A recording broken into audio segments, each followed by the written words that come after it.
महाराज तुम्ही पुन्हा या, महाराज तुम्ही पुन्हा या, तुम्हास यावंच लागेल. शिरछेदासाठी सोबत तळपती तलवार आणा, तुम्हास आणावीच लागेल. कारण तुमच्या राज्यात लबाड, पापी, दुष्ट, अहंकारी पोसले जात आहेत. राष्ट्राचं नाव मातीत मिळवणारी अवलादी पैदा होत आहेत. तुम्ही शत्रूंच्या स्त्रियास आपली बहीण मानलात, त्यांना सन्मानाने वागवलात. इथे मानलेल्या बहिणीसही वाकडी नजर टाकणाऱ्यांची कमी नाही. असे पुरुष या पृथ्वी तलावर आहेतच का, मला समजत नाही. महाराज तुम्ही पुन्हा या, महाराज तुम्ही पुन्हा या, तुम्हास यावंच लागेल. येताना साखळदंड घेऊन या.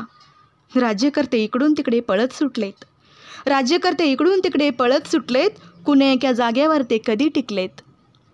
विकास फक्त कागदावर असतो. गावखेड्यांचं सोडा, शहरांमध्ये पाणी आणि विजेचा प्रश्न आजही दिसतो. तिथला माणूस उपाशी झोपतो.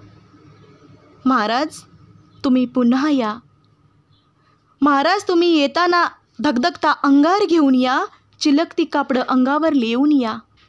कारण आपलीच लोक वैरी होऊन बसलीत, कधी खंजीर खुपसतील.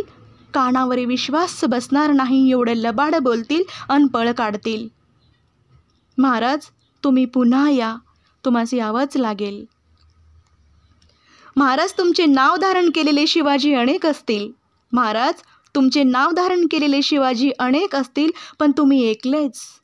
तुमच्यासारखे कर्तृत्व, हुशार पण प्रेमळ व्यक्तिमत्व, भाळून टाकणारे पुरुषत्व, दिलेला शब्द पाळणे, बोललेल्या शब्दात सत्यता असणे, हे तुमच्याशिवाय कुणास जमणार नाही.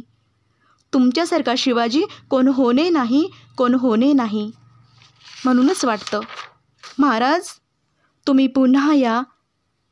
महाराष्ट्रातच नव्हे संपूर्ण देशातच नव्हे जगाच्या कानाकोपऱ्यात, प्रत्येक घरात, प्रत्येक मातेच्या पोटी तुम्ही जन्मास या. महाराज तुम्ही पुन्हा या, महाराज तुम्ही पुन्हा या, तुम्हास यावंच लागेल.